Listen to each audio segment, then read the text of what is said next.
إن الحمد لله نحمده ونستعينه ونستغفره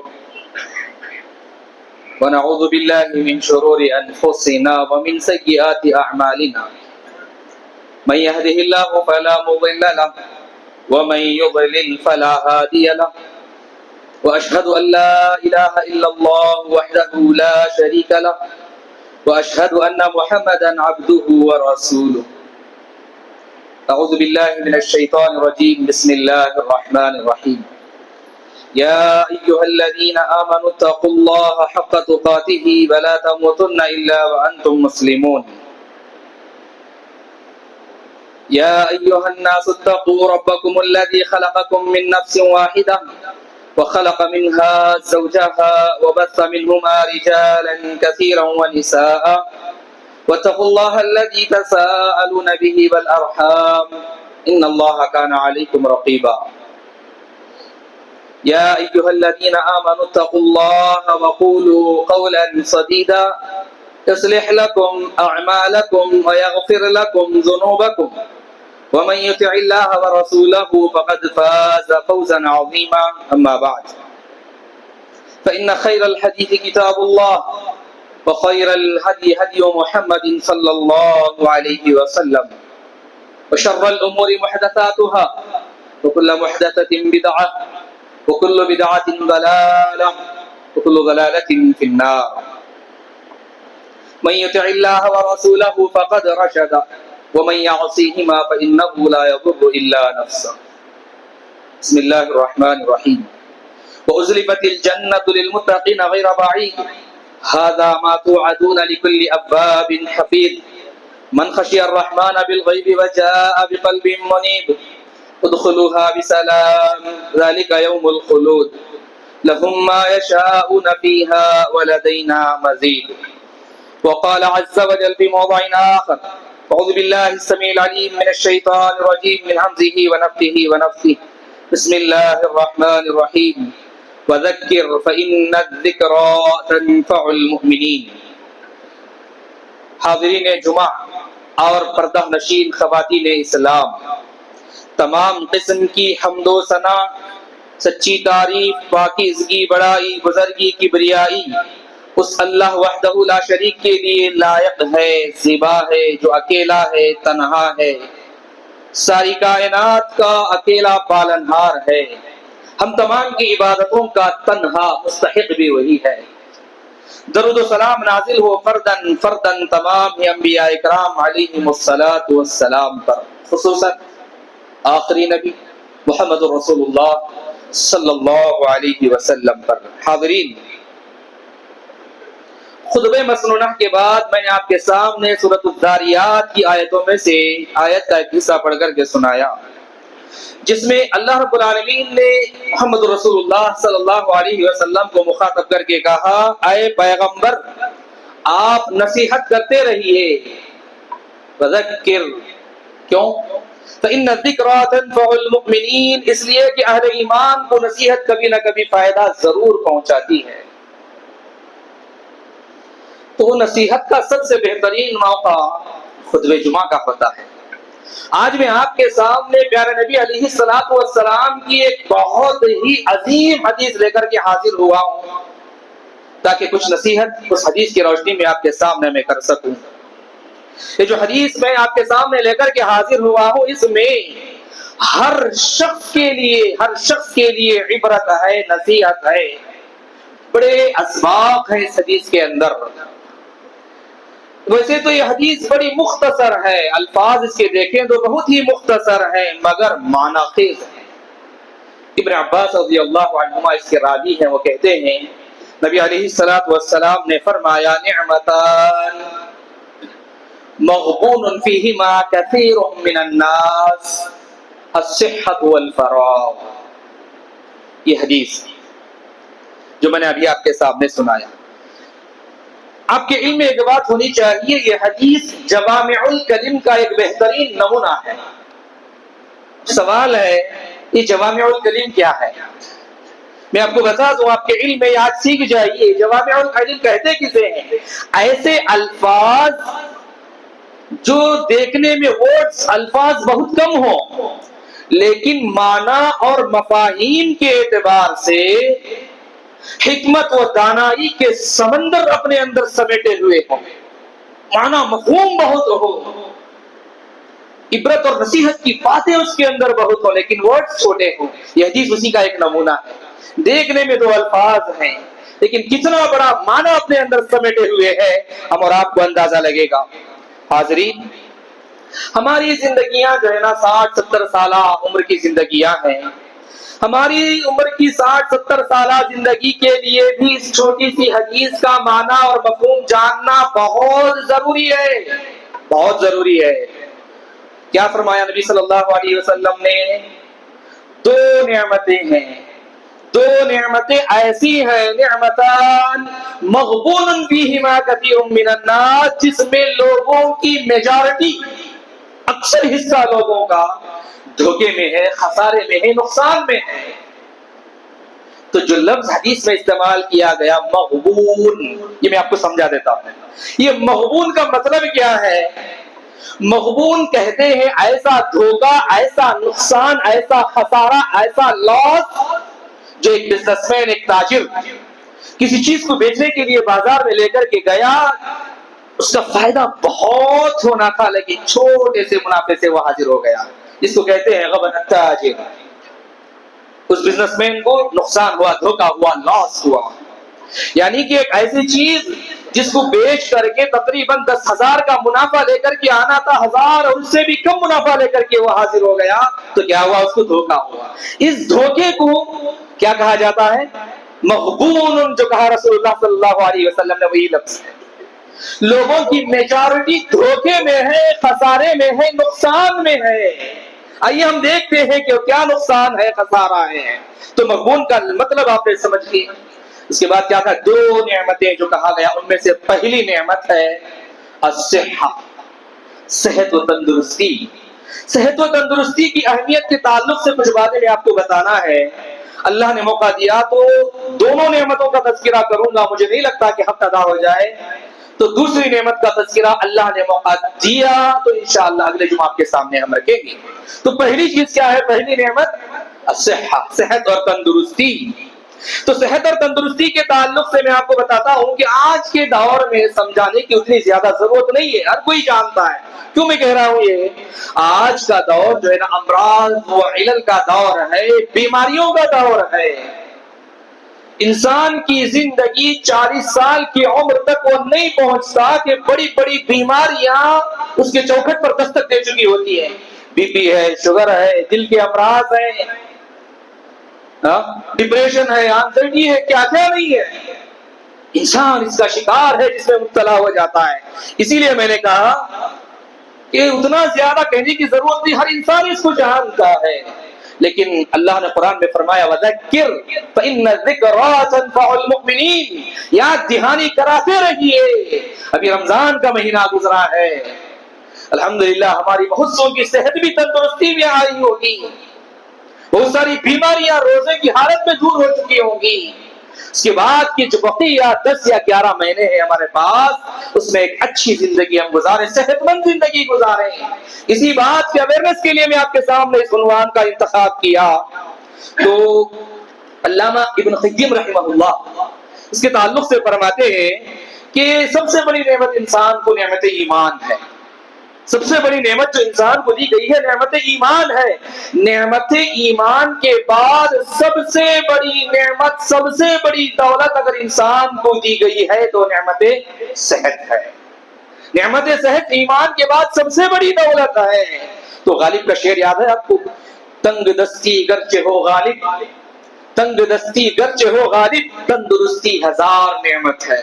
1000 نعمتیں ایک طرف، لاکھوں کی نعمتیں ایک طرف، صحت ایک طرف۔ آدمی کو صحت نہیں تو کچھ نہیں ہے، صحت ہے تو سب کچھ ہے۔ تو غربت کے باوجود بھی آدمی خوشی سے جی سکتا ہے، فقر و فاقہ کے باوجود بھی آدمی خوشی سے جی سکتا ہے، بھوک و پیاس کے باوجود بھی آدمی ایک اچھی زندگی گزار سکتا ہے. لیکن سوچ کر کے دیکھو اگر انسان کی زندگی سے صحت کی نعمت کو چھین لیا جائے, اس کی زندگی میں صحت نہیں ہے تو یاد رکھو اس کی زندگی کچھ بھی نہیں ہے, وہ جیتے جی مردہ سے بھی بدتر ہو جاتا ہے. تو اس کی زندگی کی تمام خوشیاں رخصت ہو جاتی ہیں. نہ صرف یہ کہ مریض بلکہ جس گھر میں انسان بیمار ہوتا ہے, خصوصاً اگر گھر کا بڑا سرپرست کسی بڑی بیماری میں مبتلا ہو جائے, سارا گھر غم کی لہر میں ڈوب جاتا ہے. اللہ حفاظت فرمائے, اللہ ہر چھوٹی بڑی بیماریوں سے ہماری حفاظت فرمائے, ہمارے بڑوں اور چھوٹوں کی حفاظت فرمائے, ہماری ماں اور بہنوں کی حفاظت فرمائے. حاضرین, آپ جانتے ہیں نعمت کی قدر کب ہوتی ہے؟ میں کہنے سے پہلے شاید آپ ہی کہہ دیں گے, کسی بھی نعمت کی قدر وہ نعمت کے رہنے تک نہیں ہوتی, اس کی قدر دانی اس وقت شروع ہوتی ہے جب وہ ہم سے چھین لی جائے. ماں باپ کے رہنے تک ستایا, رلایا, آنکھوں میں آنسو نکالا, جب چلے گئے ان کی ایک ایک بات کو یاد کر کے روتا ہے نا. یہی ہوتا ہے ہماری زندگی. اکثر نعمتیں ایسی ہے جب تک ہے قدردانی نہیں, جس دن نہ ہو اس کی قدردانی تب اس کو ہوتی ہے, تب اس کے اندر احساس پیدا ہوتا ہے. تو میں آپ کے سامنے بتانا چاہتا ہوں, عربی کا ایک مقولہ ہے بڑا مشہور ہے. کیا کہا مقولہ ہے, حدیث نہیں, کیا ہے؟ الصحۃ تاج علی رؤوس الاصحاء, الصحۃ تاج علی رؤوس الاصحاء لا يراها الا المرضى. کہا جاتا ہے صحت و تندرستی جو ہے نا وہ صحت مندوں کے سر پر رکھا ہوا ایک تاج ہے. تندرستی جو ہے صحت مندوں کے سروں پر رکھا ہوا ایک بہت بڑا تاج ہے, وہ جس کی ہر کسی کو دکھائی نہیں دیتا. وہ تاج کون دیکھ سکتا ہے؟ لا یراہا, کسی کو نہیں دکھائی دیتا وہ تاج. وہ اگر دکھائی دیتا ہے تو الا المرضى, صرف بیمار لوگوں کو دکھائی دیتا ہے وہ تاج. سمجھ میں آیا نہیں آیا؟ صحت و تندرستی کتنی بڑی نعمت ہے کہ وہ ہر صحت مند کے سر پر رکھا ہوا ایک تاج ہے. اس کا احساس جو دکھائی دیتا ہے وہ صرف بیمار انسان کو دکھائی دیتا ہے کہ کتنا بڑا تاج ہے وہ. ایک حقیقت انگیز منظر آپ کے سامنے پیش کرنا چاہتا ہوں, وہ یہ ہے کہ امیر سے امیر اور مالدار سے مالدار ترین مگر بیمار انسان, جسے بیماریوں نے موت کی دہلیز پر لا کر کے کھڑا کر دیا ہو, جب ایک صحت مند انسان کو دیکھتا ہے جو کہ بھیکاری ہے, مالدار سے مالدار, امیر سے امیر ترین انسان جو کہ بیمار ہے, جب وہ کسی ایسے انسان کو دیکھتا ہے کہ جو کہ صحت مند ہے, بھیکاری ہے مگر صحت مند ہے, تو تھوڑی دیر کے لیے ہی صحیح اس کے دل میں یہ آرزو جاگے گی, یہ تمنا آئے گی, وہ ایک خواہش ظاہر کرے گا کہ کاش کہ اس کی جگہ میں ہو جاؤں, کاش کہ اس کی جگہ میں ہو جاؤں. ہوتا نہیں ہوتا؟ صحت مندی بہت بڑی چیز ہے, یہی بات آپ کے سامنے بتانا چاہتا ہوں. تو دنیا تو نہیں ہے اسے مگر صحت مندی تو ہے. جا سکتا ہے, چھلانگ لگا سکتا ہے, کود سکتا ہے, آ سکتا ہے, آسمان سے کڑکتی ہوئی بجلی کا کلیجہ چلا سکتا ہے, اور سمندر کے سینے کو چاک کر سکتا ہے, پہاڑوں کے سینے کو کھود سکتا ہے. کیوں؟ صحت مندی ہے اس کے پاس. لیکن نہیں, کچھ نہیں کر رہا, بیکار ہے. کیا کر رہا ہے؟ بیکار ہے. کیا کر رہا ہے؟ کچھ نہیں کر. شرم و حیا سے مجھے اور آپ کو ڈوب مرنے کا موقع, تو کچھ نہیں کرتے. صحت مندی کی دولت کو پانے کے باوجود بھی اتنا بڑا سال, اتنا بڑا تاج اپنے سروں پر رکھتے ہوئے بھی کچھ نہیں کرتے. حاضرین, ذمہ دار اور خوش نصیب ہے وہ انسان جو اس نعمت کے رہتے ہوئے اس کی قدر کر لے, اس کا احساس اس کے دل میں آ جائے, اور ان ایام میں جیسے کچھ عبادتیں کرنا ہے وہ عبادتیں بھی کر لے, جو کچھ کرنا ہے وہ حاصل کر لے. ایک واقعہ بیان کرنا چاہتا ہوں خلیفہ ہارون الرشید اور ابن السماک رحمت اللہ علیہ کا. اس کو یاد رکھیے ضرور سے. میری ماں اور بہنوں سے بھی گزارش ہے کہ اس واقعے کو سنیں عبرت اور نصیحت کے طور پر, اور اس کو یاد رکھیں گے انشاءاللہ. آج کے خطبہ جمعہ سے یہ واقعہ ضرور لے کر کے جائیے, اس سے حاصل ہونے والا سبق لے کر کے جائیے. کہا جاتا ہے خلیفہ عباسی ہارون الرشید کا نام تو سبوں نے سنا ہوگا, کوئی ایسا نہیں کہ جو جانتا نہیں ہے. خلیفہ عباسی دور کے جو خلیفہ گزرے ہارون الرشید, ان کے دور میں, ان کے زمانے میں, ان کے دربار میں ایک عالم تھے جن کا نام تھا ابن السماک رحمت اللہ علیہ. وہ دربار میں ایک مرتبہ ایسے ہی بیٹھے ہوئے تھے. تو میں بتانا چاہتا ہوں قدیم زمانے کے جو حکمران ہیں علماء کے قدردان ہوا کرتے تھے, اور علماء بھی حکمرانوں کے دربار میں رہتے تھے. اگر کوئی غلطی ہو جائے تو ڈنکے کی چوٹ پر اور تلوار کے زیر سائے حق بات کہنے سے کبھی نہیں کتراتے تھے, وہ بتا دیتے. خلیفہ ہارون رشید نے عالم سے کہا، ابن سماک سے، کہ مجھے آپ کوئی نصیحت کیجیے. حالانکہ وہ خود ایک عالم دین اور اچھے پڑھے لکھے انسان تھے، پھر بھی کہا کہ آپ مجھے کوئی ایک نصیحت کیجیے. تو ابن سماک رحمہ اللہ نے رحمۃ اللہ علیہ نے کہا، دیکھا کیا نصیحت کروں. سامنے دیکھا ایک پیالہ ہے، ایک گلاس رکھا ہوا ہے، اس میں پانی ہے. وہ خلیفہ ہارون رشید کو پینے کے لیے پانی اس میں منگایا گیا ہے، اس میں پانی موجود ہے. پوچھا کہ اس میں کیا ہے؟ پانی ہے. اس کے لیے مجھے پینے کے لیے منگایا گیا، رکھا گیا ہے. پوچھا انہوں نے، مجھے نصیحت کرنا ہے آپ کو، بتائیے کہ اگر آپ کو بھوک اور پیاس بہت زیادہ لگے، پیاس کی شدت آپ کو تڑپائے، کہاں بھی کوشش کر لیں پانی نہ ملے، تو سوائے اس ایک گلاس اور ایک پیالہ پانی کے وہ بھی آپ کو میسر نہیں ہو رہا ہے، تو اس کو حاصل کرنے کے لیے آپ کیا کریں گے؟ خلیفہ ہارون رشید نے تھوڑی دیر کے لیے سوچا، پھر اس کے بعد کہا کہ جینے کے لیے پانی بہت ضروری ہے، اس کے بغیر زندگی نہیں ہے. اس ایک گلاس ایک پیالہ پانی حاصل کرنے کے لیے میں اپنی حکومت اور سلطنت کو آدھی قربان کر دوں گا، پانی کا ایک پیالہ حاصل کروں گا. انہوں نے کہا کہ بات تو صحیح ہے، زندگی کا دار و مدار انحصار پانی پر ہے، پانی حاصل کرنے کے لیے آدھی سلطنت اور حکومت کو بھی قربان کرنے کے لیے تیار. اچھی بات، بادشاہ سلامت اس پانی کو پی لیجیے. تو خلیفہ ہارون رشید جو تھا پانی اٹھا کر کے پی لی. پی لینے کے بعد کہا کہ برتن رکھ دیا گیا. پھر اس کے بعد پوچھا، اب مجھے تھوڑا سا بادشاہ سلامت یہ بات بتائیے کہ پانی تو آپ نے پی لیا، لیکن اگر یہ پانی آپ کے پیٹ میں ہی رہ جائے، 2-3 دن گزر جائے، پانی آپ کے پیٹ سے باہر نہ نکلے، تو آپ کیا کریں گے؟ سوچنے پر پڑ گئے. پھر اس کے بعد کہا کہ اگر یہ پانی میرے پیٹ میں ہی رہ جائے، باہر نہ نکلے، تو یہاں پر میں اتنا بتانا چاہتا ہوں، جو بھی ہم کھاتے ہیں، جو بھی ہم پیتے ہیں، الحمدللہ اس میں کا بہت سا حصہ ہماری جسم کے لیے غذا اور تقویت کے لیے تحلیل ہو جاتا ہے، اور کچھ حصہ غلاظت اور فاضل جو حصہ ہوتا ہے اس کا، وہ پیشاب وشاب کے راستے سے باہر نکل جاتا ہے. ایسا بہترین سسٹم اور نظام اللہ سبحانہ و تعالیٰ نے ہمارے جسم کے اندر بنا کر کے رکھا ہے. سوچ کر کے دیکھو، کسی بندے کو 30-40 گھنٹے سے پیشاب نہیں ہوا، اس بندے کے تڑپنے کو آپ دیکھ سکتے ہیں، اس کا پیٹ پھول جائے گا، چیخ و پکار اس کی تڑپ آپ دیکھ سکتے ہیں اپنی آنکھوں سے. کیوں؟ پانی اس کے جسم سے نکل نہیں رہا ہے. اللہ نے ایسا نظام بنایا کہ پانی پینے کے بعد بھی، کھانا کھانے کے بعد بھی وہ فضلہ کہیں باہر کے راستوں سے نکال دیتا ہے اللہ سبحانہ و تعالیٰ. اب یہاں پر سوال تھا ابن سماک کا خلیفہ ہارون رشید سے کہ بتاؤ اگر وہ پانی باہر نکلے تو کیا کرے. اچھا ایک اور بات بتاتا ہوں، بیت الخلاء سے باہر نکلنے کی دعا کیا ہے؟ ہم میں سے ہر کوئی جانتے ہیں، غفرانک. اتنا ہی ہم گسکائے نبی صلی اللہ علیہ وسلم، غفرانک. جانتے ہیں اس کا مطلب بھی کیا؟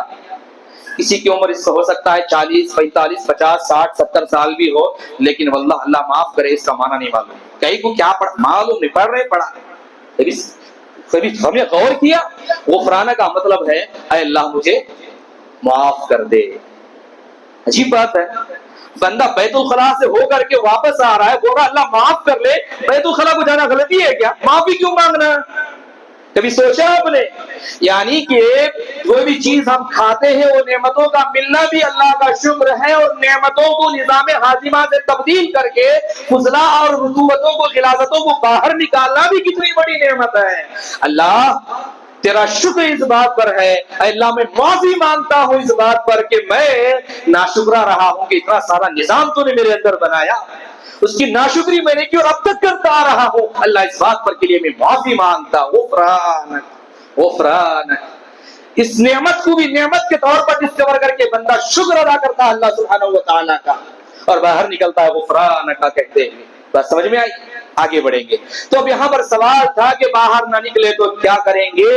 تو خلیفہ ہارون رشید نے کہا اگر یہ چیز باہر نہ نکلے تو اس پانی کو، اس رطوبت کو باہر نکالنے کے لیے اپنی آدھی سلطنت بھی اگر قربان کرنا پڑے تو آدھی سلطنت حکومت کو میں قربان کر دوں گا.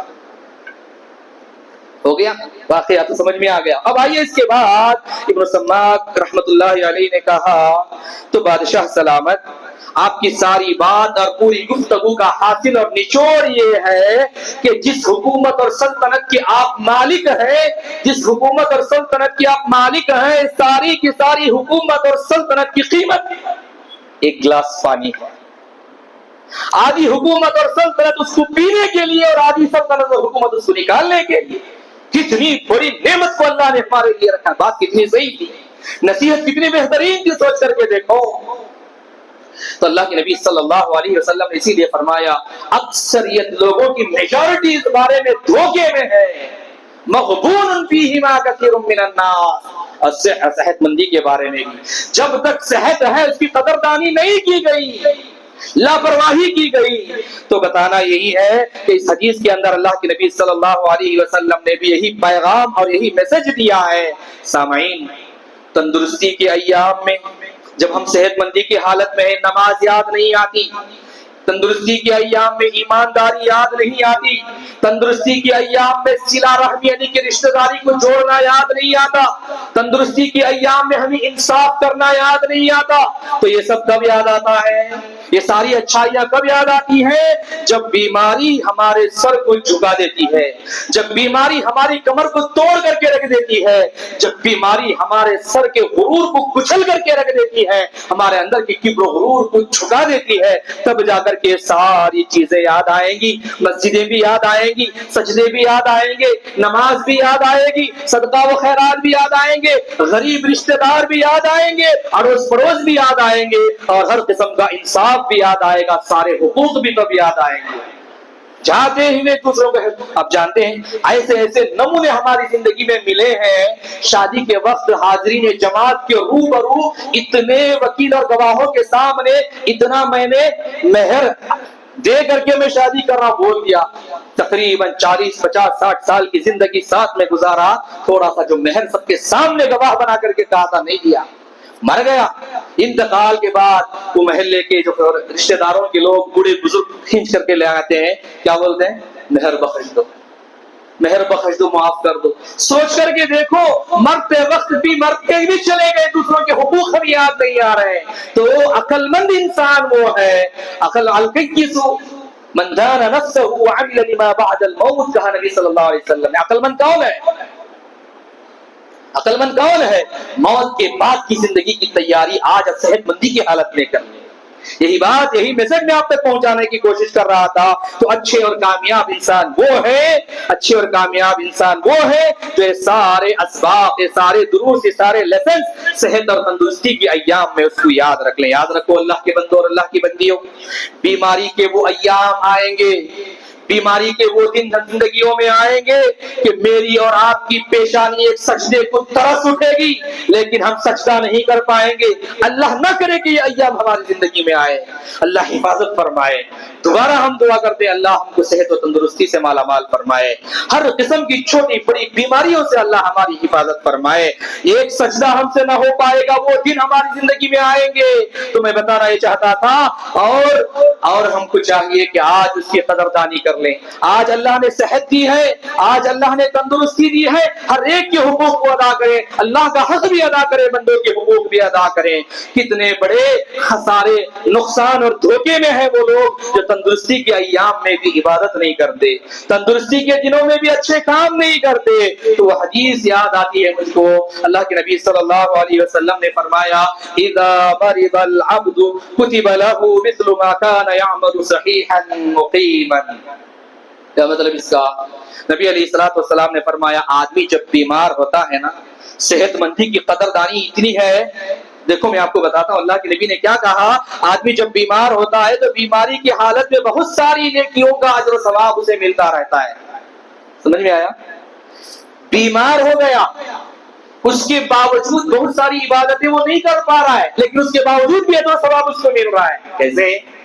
اللہ جانتا ہے کہ وہ صحت مندی کے ایام میں کیا کیا نیکیاں کرتا تھا. شاید آپ کو بات سمجھ میں نہیں آئی.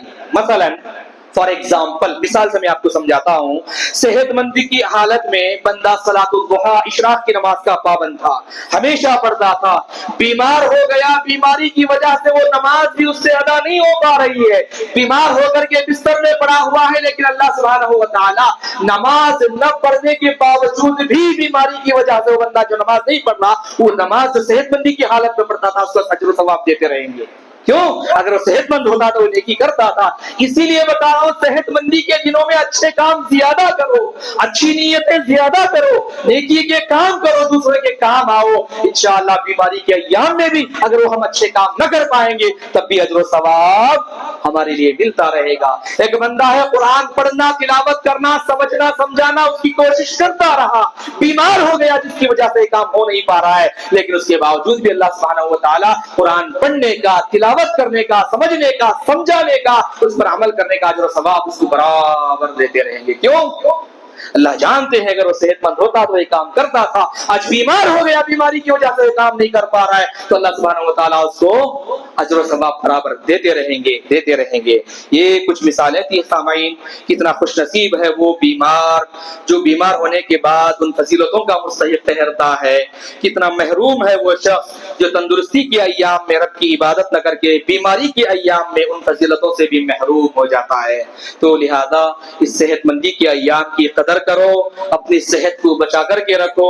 کھانا پینا بھی ایسا نہیں کہ شروع کرے تو اچھا مزے کا یہاں تک کھا لیا, چھکنے اٹھنے نہیں ہو رہا ہے, تو اپنے آپ کو نقصان کرنے کے برابر ہے. جانتے ہیں اللہ نے موقع دیا تو اگلے موقع میں آپ کے سامنے میں ذکر کروں گا انشاءاللہ. 3 حصوں میں پیٹ کو تقسیم کرنا ہے. ایک حصہ کھانے کے لیے, ایک حصہ خالی, پھر بعد میں ایک حصہ پانی کے لیے. بس آدمی کی کمر جھکے نہ, اتنا کھاؤ, صحت مند رہو گے. رمضان میں جو لوگ کم کم کھاتے ہیں وہ دیکھے ہوں گے, کئی لوگ کہہ رہے تھے میرا جسم پھول کی طرح ہو گیا ہے, پتہ ہی نہیں ہوتا ہے. تو یہ بہت اچھی چیز ہے. رمضان تو گزر گیا, روزوں کی عادت ہم کو لگ گئی ہے الحمدللہ. ضرور سے آپ کیا کرو, پیر اور جمعرات کا روزہ رکھیں گے انشاءاللہ. ہر مہینے کے ایام میں 20 کے جو 3 روزے ہوتے ہیں نا, اس کو بھی رکھنے کی کوشش کرو, مواقع تلاش کرو. صحت مندی بھی رہے گی, اجر و ثواب بھی ملے گا, بہت سارے فوائد بھی اس کے ہیں. تو یہیں پر میں آج کے خطبہ جمعہ کو ختم کرتا ہوں. اللہ سے دعا کرتا ہوں کہ اللہ سبحانہ و تعالی ہم تمام کو صحت مندی کے ایام کی قدردانی کرتے ہوئے ہم اور آپ کو نیک اعمال زیادہ سے زیادہ کرنے کی توفیق عطا فرمائے. دنیا اور آخرت دونوں بنانے کا موقع ہے, دونوں بنائیں. صحت مندی کے ایام میں بیمار ہو جائیں تو نہ تو دنیا بن سکتی ہے نہ ہی آخرت بن سکتی ہے. اللہ ہمیں نیک اعمال کی طرف راغب فرمائے. اللہ ہم تمام کو صحت مندی سے مالا مال فرمائے. ہم میں سے جو بیمار ہیں اللہ سے دعا کرتے ہیں کہ اللہ رب العالمین ہر ایک کو شفائے کاملہ عاجلہ نصیب فرمائے. آمین. وآخر دعوانا ان الحمدللہ رب العالمین. اقول قولی ھذا استغفر اللہ لی ولکم ولسائر المسلمین انہ تعالی جواد کریم ملک رؤوف رحیم رب حلیم.